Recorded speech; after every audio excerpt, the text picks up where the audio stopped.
Gardening can seem hard, I know. Every time I try to teach someone a piece of it, I'm reminded of how complicated it can be. It seems like there are a million different variables, each with 1,000 different connected parts. But it doesn't have to be as difficult as people often make it. So in this video, I'll explain how it can actually be a little or a lot easier.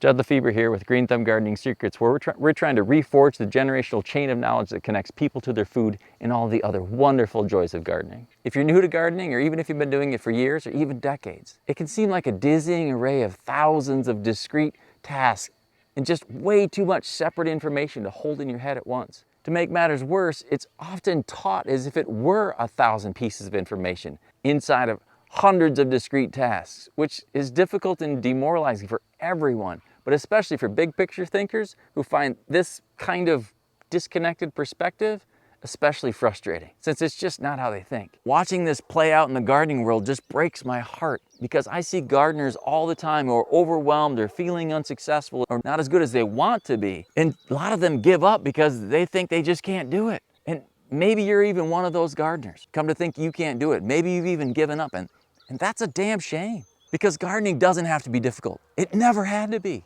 It can actually be quite simple and surprisingly easy, and it's all connected. And you can most definitely do it. Everyone can. If you have the desire, you can learn the skills. Anyone can learn the skills. It's something you can easily do. Yes, even you. And it's not that hard, especially if you simplify it to what really matters. And what really matters is not a litany of disease and pest information. It's your plant's biggest needs for optimum growth, health, and productivity. That's where you start. It's the most important thing.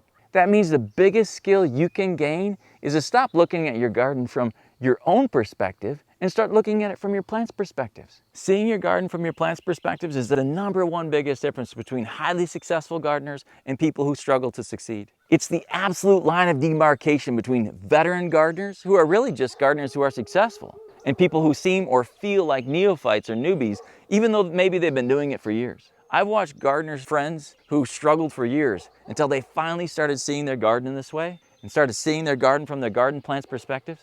And they became like old-time veteran gardeners and were seen that way by everyone else in just a couple of years because they're so effective. That's all it takes, just that quick switch. Looking at everything you do in your garden from your plant's perspectives is the absolute biggest secret held in common by every great and highly successful gardener, and was so obviously and glaringly absent from every gardener who struggles.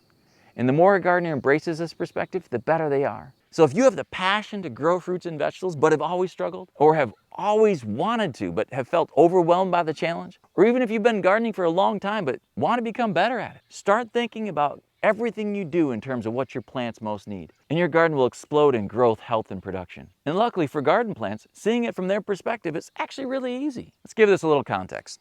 All plants everywhere in the world need 4 things. They need a certain soil type, certain amount of sunlight, certain amount of soil moisture, and the correct growing temperatures. That's it. And each plant thrives in a different combination of those 4. From super nutrient deficient soils like peatland soils to the super rich soil you'd find under a tall grass prairie with maybe like 4+ feet of topsoil. From direct sunlight all day, like you'd find in an open prairie, or the dense shade of a rainforest understory. From the dry soil of a desert to actually growing in water. From the cold of the tundra to the steady warmth of the equator, and everything in between. So, a certain soil type, amount of direct sunlight, soil moisture, and temperature range. And this simplifies things. If plants get what they need in each, they're healthy. If they get their ideal in each of those, they're outstanding. They'll be at their absolute peak of health and productivity. It's that simple. And to make it even easier, for garden plants, although they each differ a little bit, none of them have extreme differences like desert conditions for soil moisture or deep shade of a rainforest understory, which makes it just much easier to create an environment that hits their general range and have great success. And then as you gain more experience years later, maybe make a few minor adjustments to create a bit of a microclimate for each, and have even greater success. And I'll have more on that microclimate stuff on some videos a bit later. So for vegetable garden plants, the line that you're trying to hit is super rich soil compared to other plants, immense amounts of sunlight compared to other plants, likely vastly more than just about any ornamental plant you have in your landscaping, moderate soil moisture, and a temperature range between 40 and 90 degrees, so like 5 to 32 degrees Celsius. And sure, there's a little bit more detail and nuance in each of those four. Of like their cool season plants can take it even cooler, some even below freezing, and warm season plants, some of them would be 100 degrees or high 30s Celsius, and they'd be totally fine. And that nuance eventually becomes the fun part instead of the overwhelming part, and we'll get into all of that. But if you always start with it, come back to those four most powerful needs of your plants, they'll burst forth in health and growth, and they'll be incredibly productive. And if your plants get all four reasonably well, not even to the utmost, they'll be so healthy and productive, you won't even need to dump a bunch of chemicals on them to protect them from diseases and pests, because they'll grow so quickly and they'll have so many of their own defenses that the little bit of extra help they get from arachnids and insects that are already in your garden is enough to keep them not just surviving, but thriving.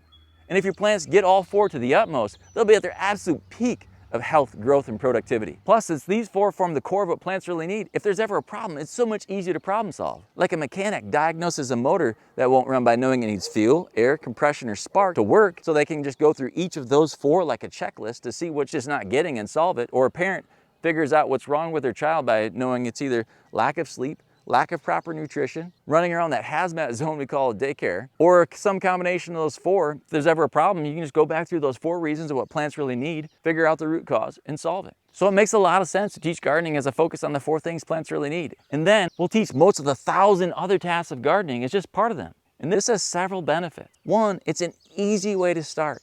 It's easy to understand, it's easy to do.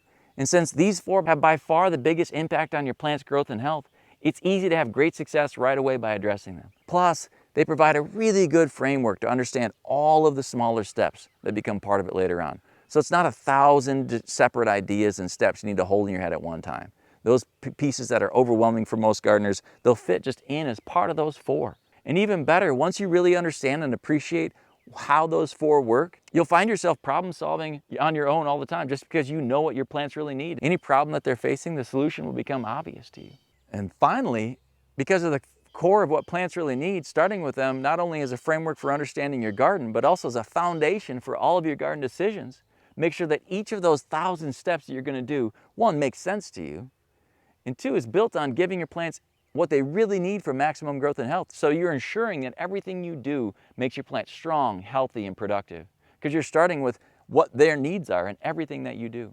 So in these videos, we'll start there and look at first at why our garden plants need such amazingly rich soil and so much sunlight compared to other plants, so you really understand it. Then we'll give a multitude of methods for how to achieve each of those, from easy as pie to the most involved and impactful you can imagine.